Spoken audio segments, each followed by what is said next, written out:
So today I am sharing a great video with all of you. It is a canning recipe. So the recipe that I'm sharing with all of you today is for corn relish. It is another really easy canning recipe. It is a high acid recipe, so you would process this in a hot water bath canner, or as I do it in a steam canner. And if you're not familiar with a steam canner, I have a video where I talk all about it.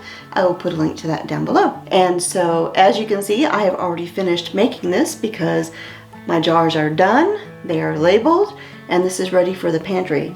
So I'm going to show you how I did it right here. Alright friends, so I have my pint jars already washed up and I put them into my canner so that they can start warming up. And while that is just kind of warming ever so gently, I'm going to go ahead and I'm going to dice up 2 cups of onion, and then I'm going to need a cup and a half of bell pepper, about a cup or so of green bell pepper, and then about a half a cup of red bell pepper. And the ratio doesn't have to be exact, you just want it to add up to a cup and a half. Alright, so over here on my stove I have a stainless steel pot, and that is where I'm going to combine all of my ingredients as I get them diced up. And so we're going to do the onions, then we'll do the peppers, and then we will start adding the other ingredients.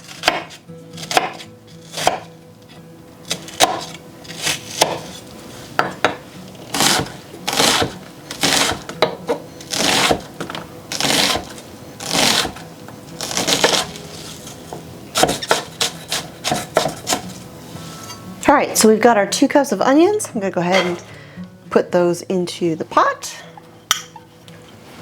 And then we're going to dice up the bell peppers.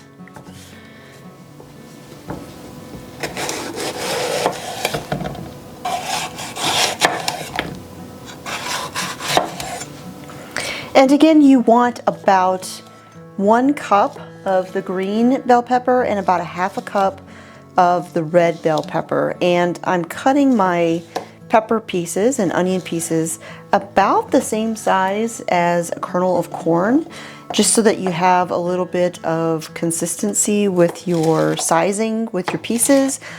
You don't have to do it that way, but I just prefer to do it that way.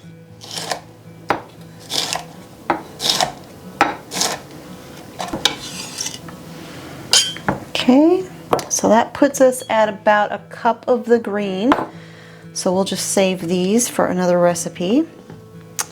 And then we need some of the red.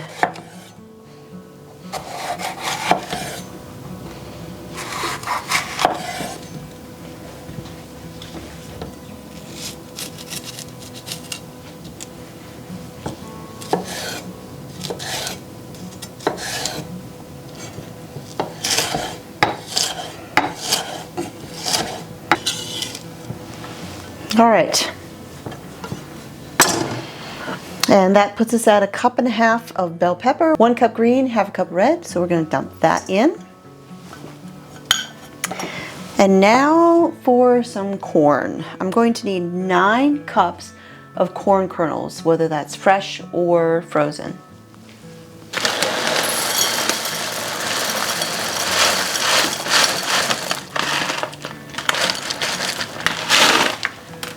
All right, there's 2 cups, 4, 6, 8, and then 1 more is 9. So now I'm just going to kind of stir these together, give them a little bit of a head start, and then we're going to add in a few more ingredients. Look how cheerful that's looking already.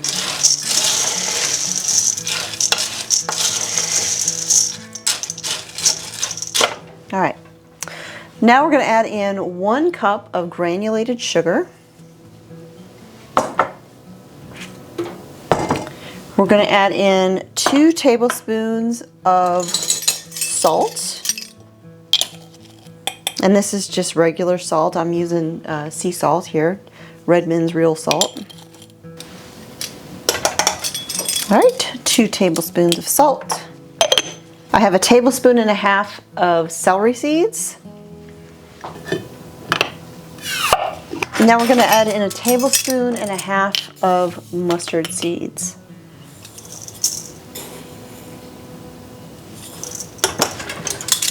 And the final ingredient I'm going to add is 3 cups of apple cider vinegar.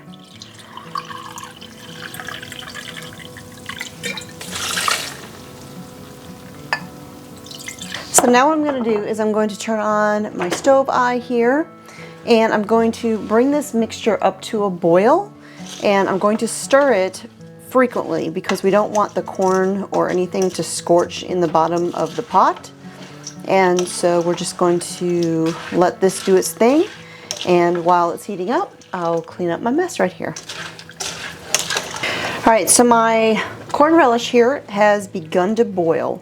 So now what I'm going to do is I'm just going to turn the heat down a little bit. I'm going to throw a lid on the pot, and I'm going to set a timer for 15 minutes, and we're going to let this simmer for 15 minutes, and we're still going to stir it periodically again because we don't want anything to scorch in the bottom of the pot. And then once this has simmered for 15 minutes, we will remove the pot from the heat and we will jar it up. And you can hear that sound back there. That's my tea kettle heating up because I'm going to heat up my jar lids. Alrighty, my timer has gone off. So I'm going to take the lid off, and I'm going to remove this pot from the hot eye. Give it one more quick stir. And let's see if you can see this. Look at that right there. Isn't that pretty?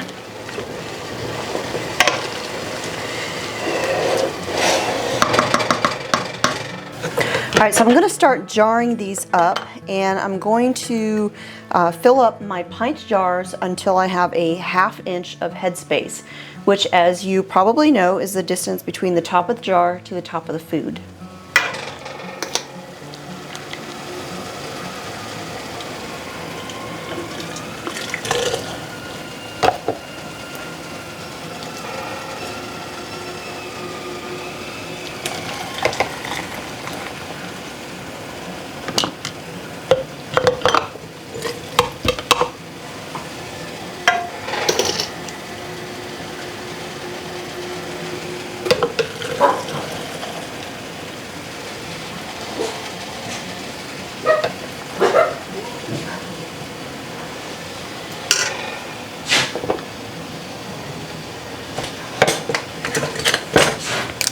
I'm going to take our little wand here and remove the air bubbles.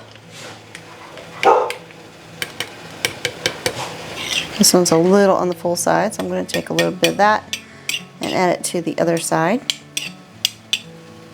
the other jar.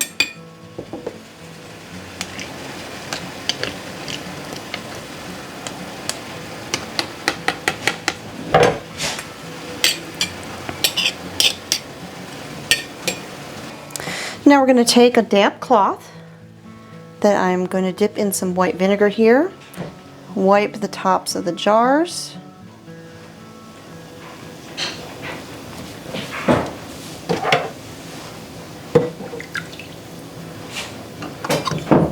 put a lid on.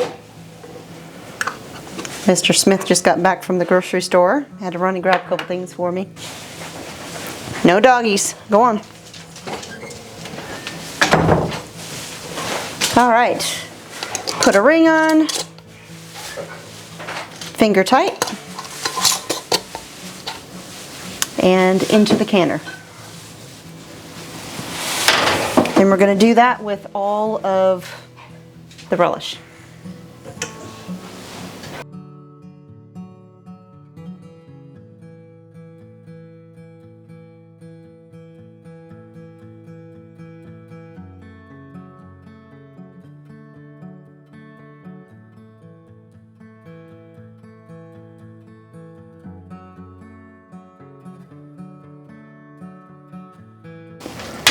So I filled my 5 pint jars, which is what this recipe generally calls for, it says it makes, but I had a little bit left over, so I've got a little 1/2 pint jar, and I'm going to go ahead and put the rest of this in here. If I have enough to fill the jar up, then I'll go ahead and process it with the other jars. If not, I'll just close up the jar, stick it in the fridge, let it sit for a couple of days, let the flavor sort of develop, and then we can just go ahead and use it.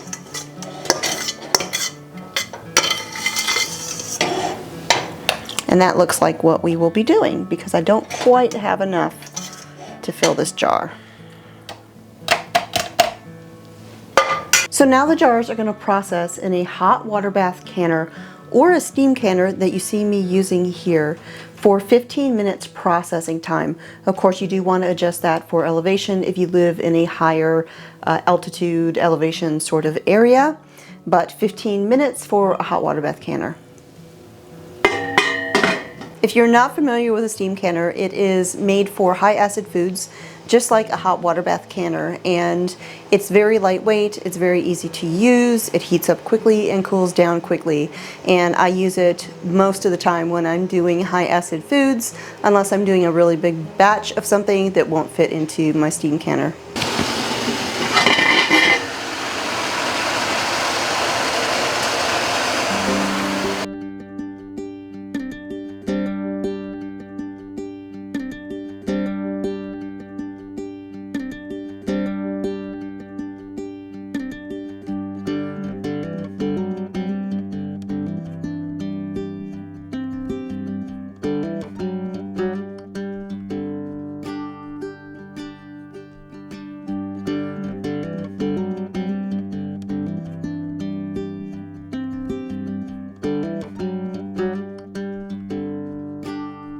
All right, so now my jars are gonna sit here on the counter, draft-free location and all of that, for 12 to 24 hours. Basically, I just let them sit overnight.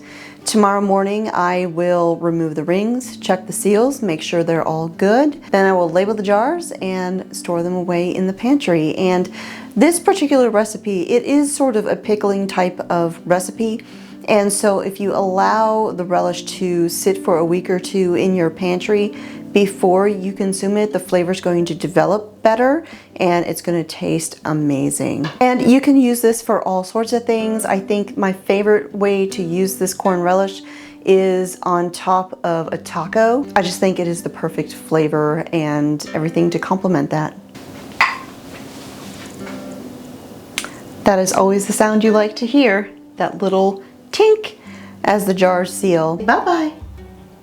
Say see you next time. Thanks for hanging out with us here at the homestead. My name is Constance and this is Willow, and we'll talk to y'all next time.